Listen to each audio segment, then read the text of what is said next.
ନମସ୍କାର ଦର୍ଶକ ବନ୍ଧୁ, ଚାଲନ୍ତୁ ଜାଣିନେବା ଆଜିର କିଛି ଟପ୍ ନ୍ୟୁଜ୍। ଜୟ ଜଗନ୍ନାଥ ସାଙ୍ଗମାନେ, ଆମ ଚ୍ୟାନେଲକୁ ଆପଣଙ୍କୁ ପୁଣି ଥରେ ସ୍ୱାଗତ। ମାଲକାନଗିରିରେ ଇଣ୍ଟରନେଟ୍ ବନ୍ଦ। ବିଭତ୍ସ ହତ୍ୟାକାଣ୍ଡକୁ ନେଇ 2 ଦିନ ହେଲା ମାଲକାନଗିରିରେ ବ୍ୟାପକ ହିଂସାକାଣ୍ଡ।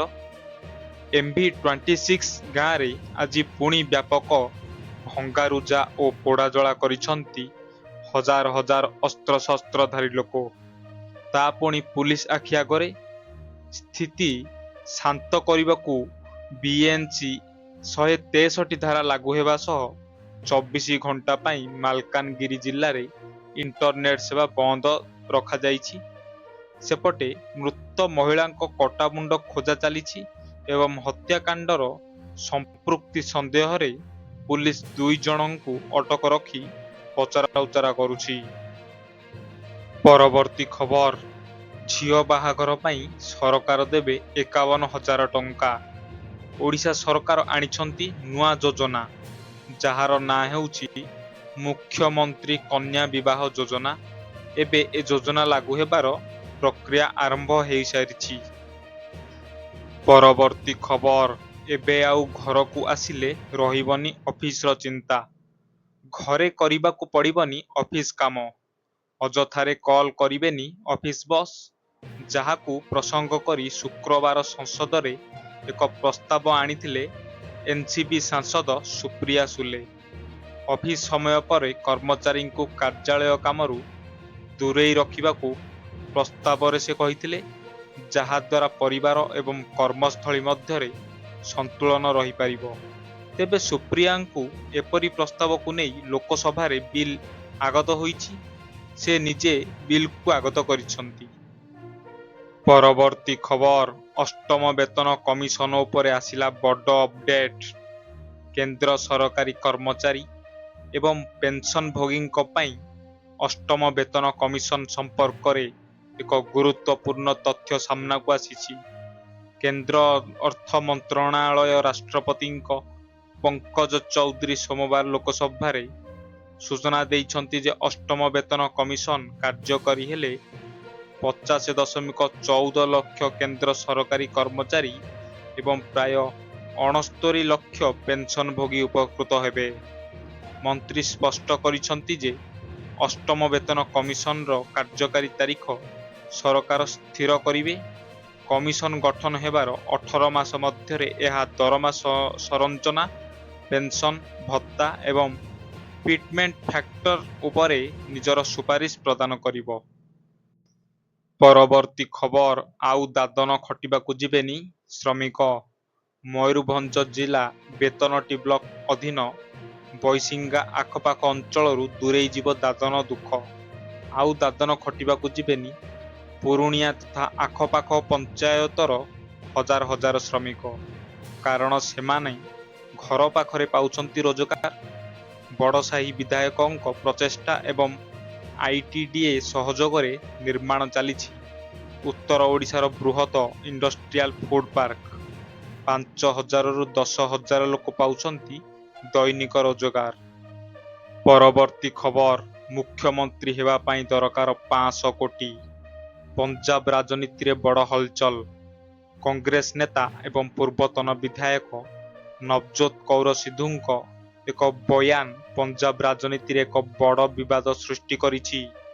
ସେ ଦାବି କରିଛନ୍ତି ଯେ ପଞ୍ଜାବର ମୁଖ୍ୟମନ୍ତ୍ରୀ ହେବା ପାଇଁ 500 କୋଟି ଟଙ୍କାର ସୁଟକେସ୍ ଆବଶ୍ୟକ। ତାଙ୍କର ଏହି ବୟାନ କେବଳ ବିରୋଧୀଙ୍କୁ ସୁଯୋଗ ଦେଇନି, ବରଂ କଂଗ୍ରେସ ଦଳ ଭିତରେ ମଧ୍ୟ ଅଶାନ୍ତି ସୃଷ୍ଟି କରିଛି। ପରବର୍ତ୍ତୀ ଖବର, ଜିଦ୍ ହଟୁନି କି ଗର୍ଜନ ଥମୁନି। 2 ଦଫା ଦାବିରେ ରାଜଧାନୀରେ ପ୍ରାଥମିକ ଶିକ୍ଷକଙ୍କ ଆନ୍ଦୋଳନ ଜାରି ରହିଛି। ସବୁ ଠିକା ପ୍ରାଇମେରୀ ଟିଚରଙ୍କୁ ନିୟମିତ ମାନ୍ୟତା ପ୍ରଦାନ ସହ 4200 ଟଙ୍କା ଗ୍ରେଡ୍ ପେ ଅନୁଯାୟୀ ଦରମା ଦାବିରେ ସେମାନେ ସ୍କୁଲ ଛାଡ଼ି ଶୀତକାକରରେ ରାଜଧାନୀ ରାଜରାସ୍ତାରେ ଆନ୍ଦୋଳନରେ ବସିଛନ୍ତି। ସେପଟେ ପିଲାଙ୍କ ଭବିଷ୍ୟତକୁ ଦୃଷ୍ଟିରେ ରଖି ଶିକ୍ଷକମାନଙ୍କୁ ଆନ୍ଦୋଳନରୁ ଓହରିବାକୁ ଅନୁରୋଧ କରିଛନ୍ତି ଗଣଶିକ୍ଷା ମନ୍ତ୍ରୀ ନିତ୍ୟାନନ୍ଦ ଗଣ୍ଡ।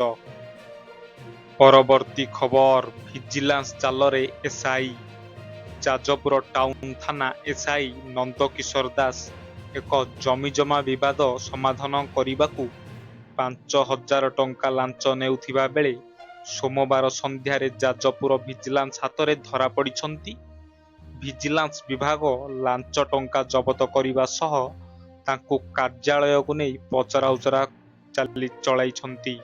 ପରବର୍ତ୍ତୀ ଖବର ଗଳାରେ ଅଟକିଗଲା ଚିକେନ ହାଡ଼। ତେଲେଙ୍ଗାନାର ରାଜନ୍ନା ସିରିସାଲାରେ ଏକ ଦୁଃଖଦ ଘଟଣା ଘଟିଛି, ଯେଉଁଠାରେ ଜଣେ 45 ବର୍ଷୀୟ ଅଟୋ ଡ୍ରାଇଭରଙ୍କ ଗଳାରେ ଚିକେନ ହାଡ଼ ଫସିଯିବାରୁ ମୃତ୍ୟୁ ଘଟିଛି। ତାଙ୍କୁ ନିଶ୍ୱାସ ନେବାରେ କଷ୍ଟ ଅନୁଭବ ହେଉଥିଲା, ଯାହା ଫଳରେ ଶ୍ୱାସରୁଦ୍ଧ ହୋଇ ତାଙ୍କର ମୃତ୍ୟୁ ଘଟିଛି। ପରବର୍ତ୍ତୀ ଖବର ଟ୍ରମ୍ପଙ୍କ ନାଁରେ ରାସ୍ତା କରିବେ ରେବନ୍ତ। ତେଲେଙ୍ଗାନା ମୁଖ୍ୟମନ୍ତ୍ରୀ ରେବନ୍ତ ରେଡ୍ଡି ରାଜଧାନୀ ହାଇଦ୍ରାବାଦରେ କିଛି ପରିବର୍ତ୍ତନ କରିବାକୁ ନିଷ୍ପତ୍ତି ନେଇଛନ୍ତି।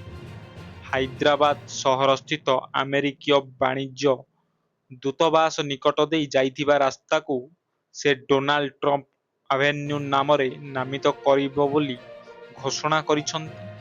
ଏହା ସହିତ ଏକ ରାସ୍ତାକୁ ସ୍ୱର୍ଗତ ଭାରତୀୟ ଶିଳ୍ପପତି ରତନ ଟାଟାଙ୍କ ନାମରେ ନାମିତ କରାଯିବ ବୋଲି ମଧ୍ୟ ସେ କହିଛନ୍ତି। ପରବର୍ତ୍ତୀ ଖବର ଅଡୁଆରେ ପ୍ରତୀକ ସଞ୍ଜବୀ। ପୂର୍ବତନ ମୁଖ୍ୟମନ୍ତ୍ରୀଙ୍କ ବ୍ୟକ୍ତିଗତ ସଚିବ ଭିକେ ପାଣ୍ଡିଆନଙ୍କ ରାଜକୀୟ ପୋଲିସ ସୁରକ୍ଷା ବଳୟକୁ ନେଇ ସୃଷ୍ଟି ହୋଇଥିବା ବିବାଦ ଏବେ ଏକ ନୂଆ ମୋଡ଼ ନେଇଛି। ପାଣ୍ଡିଆନଙ୍କ ସୁରକ୍ଷାରେ 74 ଜଣ ପୋଲିସ କର୍ମଚାରୀ ନିୟୋଜିତ ଥିବା ନେଇ ସୂଚନା ଅଧିକାରୀ ଗତ ବର୍ଷ ମାର୍ଚ୍ଚ 29 ତାରିଖରେ ଯେଉଁ ଦାବି କରିଥିଲେ, ତାହା ଏବେ ସତ୍ୟ ପ୍ରମାଣ ହେଉଛି। ପରବର୍ତ୍ତୀ ଖବର ଏଲେନ ମସ୍କଙ୍କ ସାଟେଲାଇଟ ଇଣ୍ଟରନେଟ ସେବା ଷ୍ଟାରଲିଙ୍କ ଭାରତରେ ଏହାର ମୂଲ୍ୟ ଘୋଷଣା କରିଛି। ଖୁବ୍ ଶୀଘ୍ର ଭାରତରେ ଆରମ୍ଭ ହେବାକୁ ଥିବା ଏହି ସେବାର ଆବଶ୍ୟକ ପ୍ଲାନ ପାଇଁ ମାସିକ 8,600 ଧାର୍ଯ୍ୟ କରାଯାଇଛି। ଷ୍ଟାରଲିଙ୍କ ଅସୀମିତ ଡାଟା ସହିତ ଉଚ୍ଚ ସ୍ତରୀୟ ଉପଲବ୍ଧତା ପ୍ରତିଶ୍ରୁତି ଦେଉଛି। ଏହି ସେବା ବିଶେଷ କରି ସେହି ପରିବାରମାନଙ୍କୁ ଲକ୍ଷ୍ୟ କରିଛି ଯେଉଁମାନଙ୍କ ପାଖରେ ପାରମ୍ପରିକ ବ୍ରଡବ୍ୟାଣ୍ଡ ଇଣ୍ଟରନେଟର ଉପଲବ୍ଧ ନାହିଁ।